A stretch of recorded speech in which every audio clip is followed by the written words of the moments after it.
Okay, let me remind you, I know periodically I do it, maybe too often or not often enough, I don't know. My name is Ron Bannon. Email address is B as in boy, the @NNON.US. And again, you can reach out to me if you have comments or concerns related to improving the document, and hopefully I'll be able to get back to you. All right, so let's take a look at this one over here, number 7. And if I were asked to factor that, I'm going to say trial and error would work nicely if it works.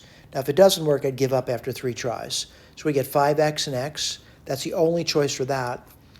And I got to be honest with you, the other one is more, 36 got a lot of choices, but I'm kind of looking at it, and I think I see it right away. I'm going to say 6 and 6. Minus, minus. So what do you get? You get 5x squared minus 36, I'm sorry, minus 30x minus 6x is minus 36x, and you do get plus 36. So this worked out, I mean, really simple. Let me go to the quadratic formula, though. And to me, it's more difficult. It is, especially when I can do that so quickly by trying. So what do you get in the bottom? Twice a, which is 10. The opposite of b, which is 36, plus or minus. Here comes my trouble. It's on that inside.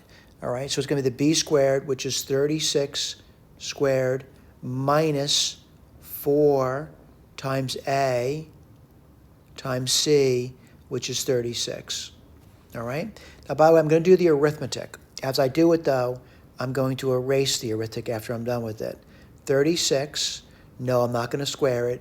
It's 36 minus 20. Now, someone says, why do you do that?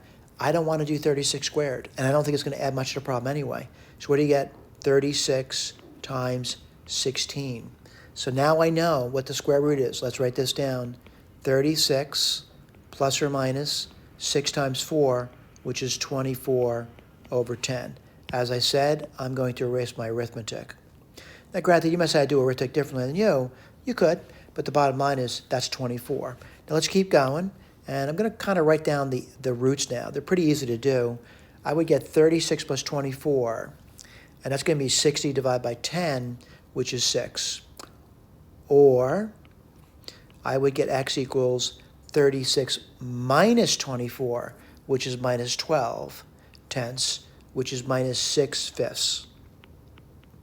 Well, if x is 6 is a root, x minus 6 is a factor, and if minus 6 fifths is a root, x plus 6 fifths is a factor.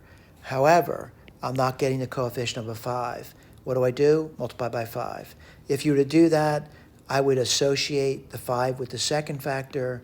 You get x minus 6, 5x plus 6. Are we getting the same answer we get up here? We are. Whoops, I made a mistake.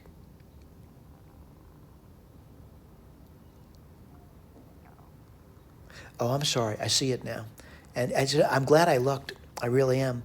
And I guess from not thinking, and it happens to me, right? So I made a mistake over here. And let me get my eraser out. This is actually plus. Let me go through that again. 36 minus 24 is not minus. It's a positive number. It would be 12 tenths, which is 6 fifths. So I gotta update my work over here. And I apologize. I guess it's too much yammering and enough thinking. And let me erase this over here. Okay, do we get the same answer? Of course we do. We get x minus 6 times 5x minus 6. Thank you.